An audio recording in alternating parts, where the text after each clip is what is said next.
attractive student district that is good for the students, and if it's good for the students, it attracts town people. Because town people like good food, they like other things that would be down there, and they would go down there. They would perceive it as an entertainment district. Entertainment district. And what can the city do? In some ways, they can get out of the way of the private entrepreneur.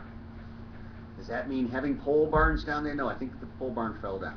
But you can have other businesses down there, and you can get out of the way of putting up barriers to businesses. Businesses aren't going to go down there unless they can make a profit.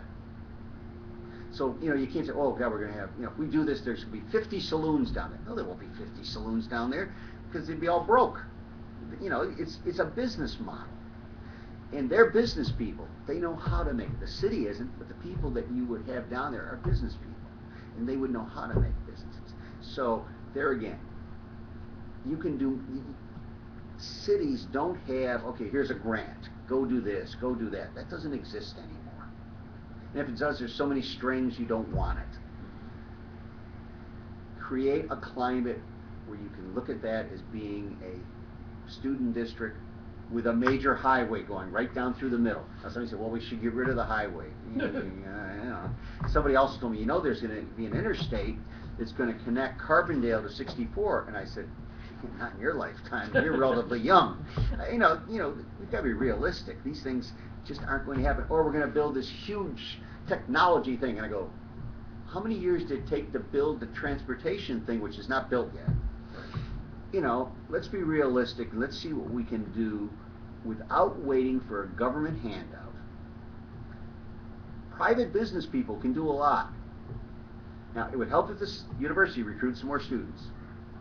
Somebody was talking to me the other day about, the students, there's so much poverty in this community. And I said, well, yeah, but I don't look at it that way. I look at every student as whatever they have in their pocket when they get here, when they leave, they're going to have nothing because everything is disposable.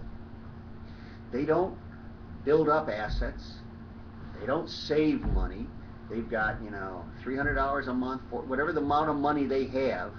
I know what I give my daughter right now, but whatever amount of money they have, they spend, and they spend it in this community.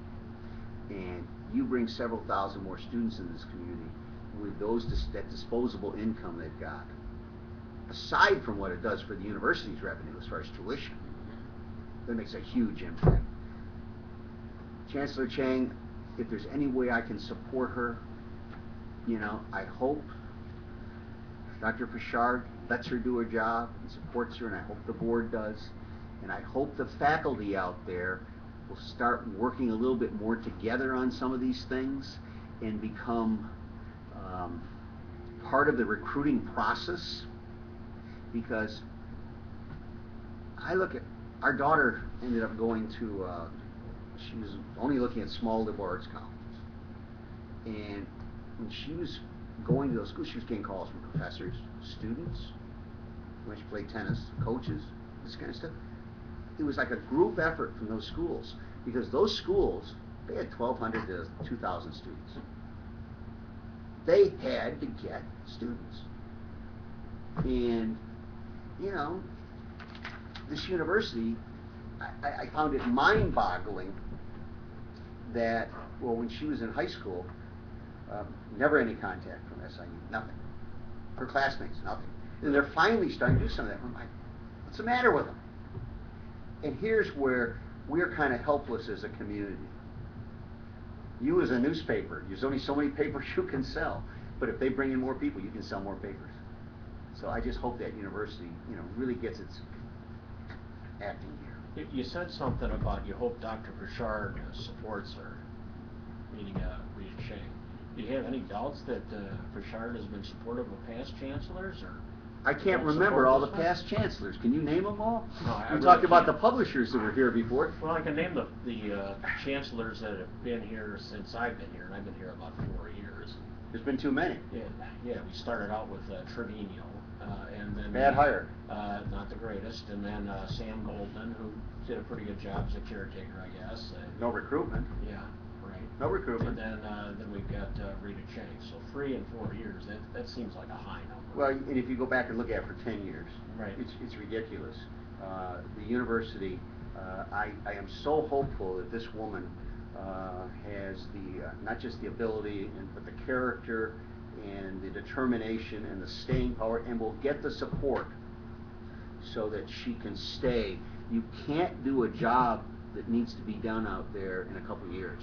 You've got to have someone that can come, as they do at other universities, and have, they're here like this, and they can build on these things and get the people to support them and get the faculty behind them so they can understand that, we've got to have students or we don't have jobs. Are you aware of Dr. Pritchard not being sufficiently supportive? I wouldn't make the statement he's not been sufficiently supportive, but I would make the statement that in his tenure, there's been too many chancellors. And I think that speaks for itself. Yeah, this period of time, 5 years, he's been the president, and I'm aware of the last 4 years. So, well, that's an interesting thing. You talk too about areas of land that are in the city limits that have great potential. I'm thinking, if I'm involved in city government, I'm doing everything that I can to promote New Arrow Road out to the SI Airport. Is that an area that you see potential, or is there a better spot? It's got limited potential. There's a thing out there called a sewage treatment plant. Yeah. That kind of dampens enthusiasm for certain types of homes. Okay. Now there's a development going on out there right now, which is senior citizens. Yeah, it's an interesting looking thing. Yeah, and I don't know too much about that. And there's talk of more apartment development out there, and I don't know what how that's going to be zoned and how that will be handled. But I think that area out there, there's a couple wonderful homes out there. Mm-hmm. But then you get on that other side of the road. Sewage treatment plants really, they dampen enthusiasm for development. But if you get a mile north of there, you don't see anything of it or smell it. Which way's the wind? From the south, a mile Well, the key is the airport, though. Yeah, yeah. No, for business development, the airport's the key. Speaking of the airport, where do you stand on the border dispute right now with Murfreesboro? I don't know enough about it, honestly, to know what makes sense and what they should be doing. It seems awful late in the game to be doing things like that. It seems like those are the things that should have been done 10, 15, 20 years ago. Talk a little bit more on pension reform. What needs to be done? Chicago needs to get themselves in such a pickle because of the pension that Madigan will allow something to be done. I don't think that's going to happen, isn't it? I hope. It looks inevitable. Yeah, that's the only solution I see for communities like Carbondale and other communities in the state. If Carbondale or other communities, small communities, try and go say, well, we want to do this and we want that, it'll just never happen. But if Chicago gets in such a mess, more of a mess than they are right now, then something will have to happen, and then when that something happens, it will benefit communities like Carbondale. And I almost hope, sometimes you need a crisis. Sometimes you need a good therapeutic crisis, and I think that's what we need in this situation. Now, Mayor Cole was very involved in a lot of national and opportunities with other mayors, and spent a lot of time traveling and going to Washington, D.C. Mm-hmm. Is that something that you see we need to continue, or do you plan on focusing mainly here in Carbondale? I think the mayor of this community needs to have good ties with Springfield.